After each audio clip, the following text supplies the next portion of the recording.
Hallelujah. Meron pa mensahe ang Panginoon. Dalawa ito. Hallelujah. Ang topic po natin, Santiago 4, verse 4. Introduction. Ang Biblia ay nagtaturo na ang mga kaibigan ng sanlibutan ay kaaway ng Diyos. Narito ang ilang mga talata sa sanang babagyet nito. Amen. Hallelujah. Letter A, number 1, makita po natin sa sabi kanan, Santiago 4, verse 4. Kayong mga ngalunya, hindi ba ninyo alam na ang pakikipagkaibigan sa sanlibutan ay pakikipag-away sa Diyos? Hallelujah. Ang sino daw po ang umiibig sa sanlibutan ay kaaway ng Diyos. Kasi umiibig ang tao sa kayamanan. Umiibig ang tao sa mga bagay na nakikita sa mundo. Ang Panginoon,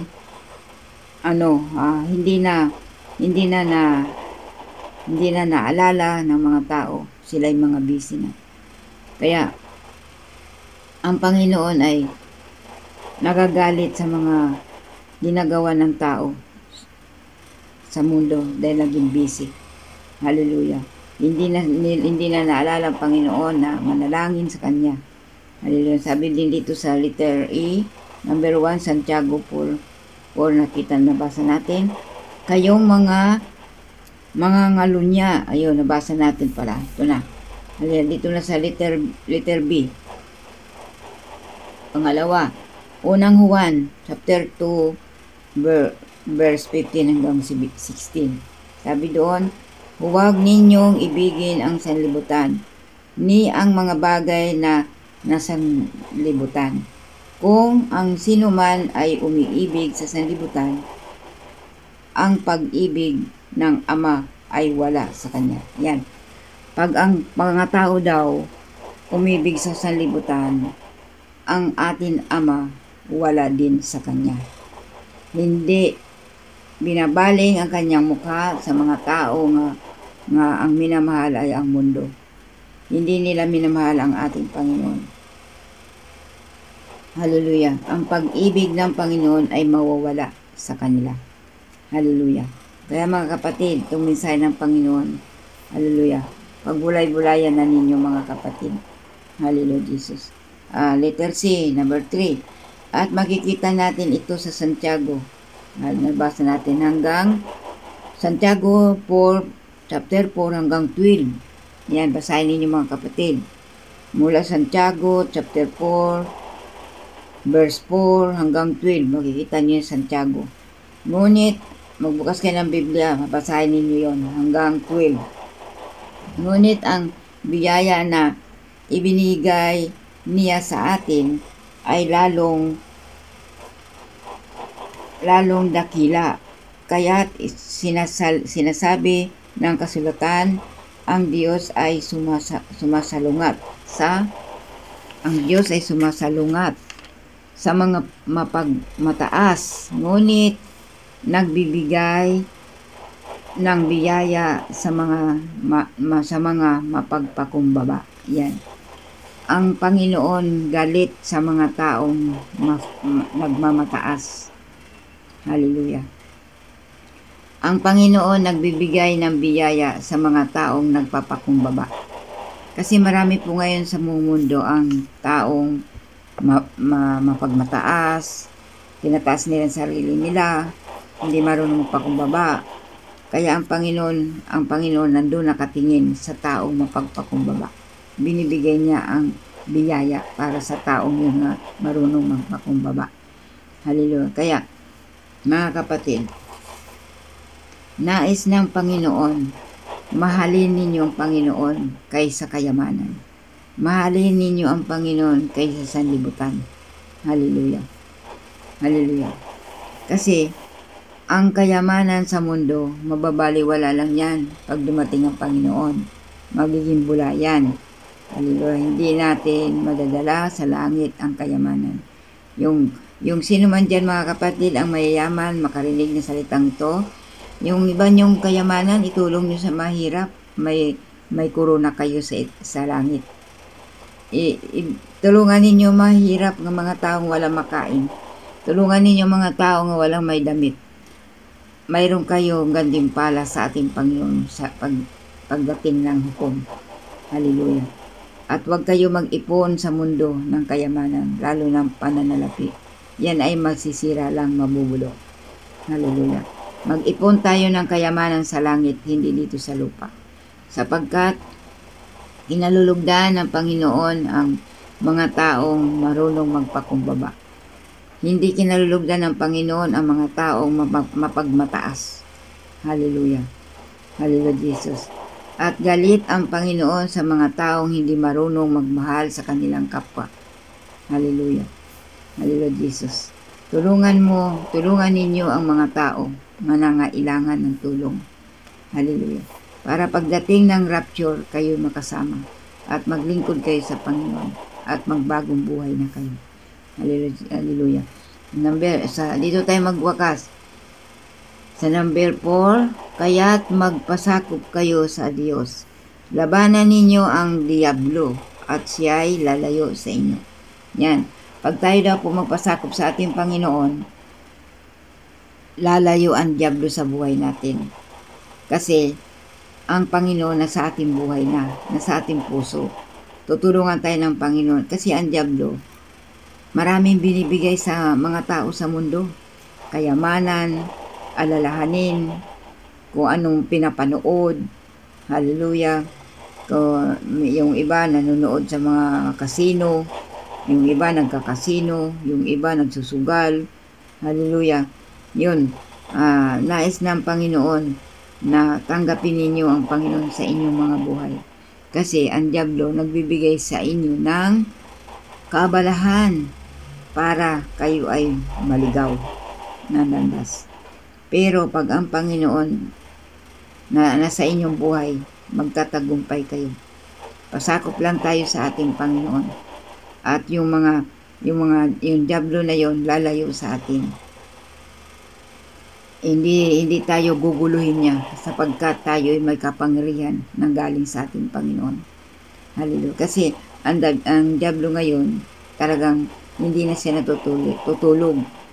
Nag-overtime na siya para ang mga tao ay patuloy magkasala. Kaya mga kapatid, kung sino makarinig nito, magbasa kayo ng Biblia. Basahin niyo itong Santiago chapter 4 verse 4 hanggang 12. Basahin ninyo yan mga kapatid. Makikita ninyo, tatama ito sa inyong mga buhay. Tatama ito sa inyong mga puso. Kunti lang kinuha ko dito kasi mahaba masyado. Hallelujah. Amen. Purihin po ang Panginoon. Tapos, number 5, sabi niya dito, lumapit kayo sa Diyos at siya'y lalapit sa inyo. Linisin ninyo ang inyong mga kamay, kayong mga makasalanan. Linisin ninyo ang inyong puso, kayong mga nag-aalinlangan. Yan. Lumapit daw kayo sa ating Panginoon. Hallelujah. At tayo magpalinis ng kanyang kapangyarihan. Magpalinis tayo. Ang ating mga kamay ay makasalanan. Ang mga kamay natin puno ng kasalanan. Pati ang ating mga mata. Hallelujah. Hallelujah. Kasi kung ano nakikita ng mata, gagawin ng kamay. Kaya ang ating mga kamay ay makasalanan. Isurrender natin sa ating Panginoon. Magpalinis tayo sa ating Panginoon mga kapatid. Hallelujah. Kasi ang mga kamay, nandun na yung magnanakaw. Hallelujah. Nangungurakot. Lalo na ngayon, ang nangunguna sa buong mundo, mga may tungkulin. Ano na nangyayari? Diba? Ang gulo na. Bakit? Ninanakaw nila ang pera ng bayan. Hallelujah. Makikita niyo sa balita. Binubulgar na ng Panginoon ngayon. Linalantad na ng Panginoon ngayon. Dahil marami ang nagpipray sa ating Panginoon. Linalantad na ngayon ng Panginoon ang mga taong nagdadaya. Ang mga taong nangungurakot sa Pilipinas. Nakikita yan ng Panginoon. Wala may tagong tao sa Panginoon. Lantad sa kanyang lahat. Kaya linalantad na sila ng Panginoon. Hallelujah. Hallelujah. Marami ang mga taong bayan na halos wala makain. Yung lugar nila binabaha. Nakikita naman ninyo sa balita.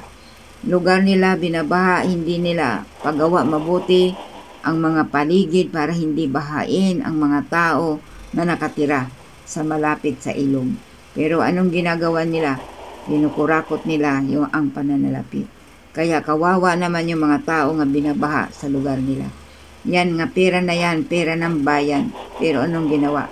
Tinago nila at silang nakinabang. Kaya sa prayer namin ng mga intercessor sa buong mundo, sama-sama kami nagpipray sa buong mundo.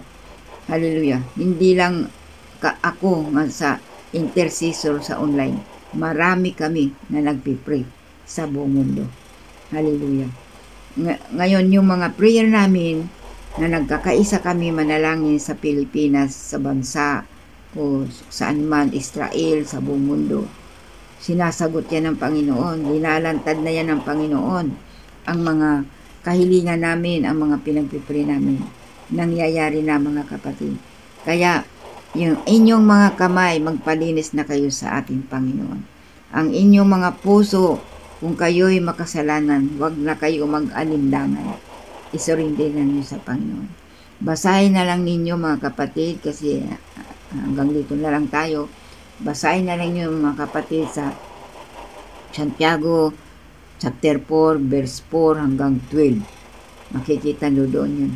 Matatamaan kayo sa totoo lang. Kasi ang salita ng Diyos ay may kapangyarihan. Tumatama sa ating mga puso. Amen. Salamat Panginoon sa hapon na ito, Lord. Salamat.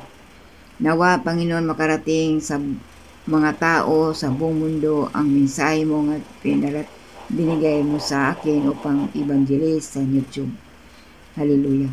Nawa Panginoon ang mga nakarinig nito ay sila Panginoon matuto na at sila Panginoon magpalinis na sa ating Panginoon. Lumapit na sila sa inyo Panginoon. Ang kanilang mga puso magpalinis na sa iyo Ama. Hallelujah. Sapagkat hindi mo kinalulog ng Panginoon ang mga nangyayari sa Pilipinas hanggang sa ibang bansa. Ama, tulungan mo Panginoon ang mga tao nito nga nawa. Tanggapin ka sa kanilang buhay at nawa Panginoon, mag-ati na sila Panginoon sa gawain mo. Kung mayroon man mga church nga malapit sa inyo, mga kapatid, mag-ati na kayo. Hallelujah. Para malaman ninyo ang salita ng Diyos. Nawa Panginoon, bigyan mo sila ng pambili ng Bible para sila ay magbasa sa bahay ng iyong mga salita. Ang Biblia nandoon, lahat nakasulat. Ang mga salita mo tumatama sa aming mga puso. Ama, salamat, pinupuri ka namin sa pangalan ni Jesus. Amen. Amen.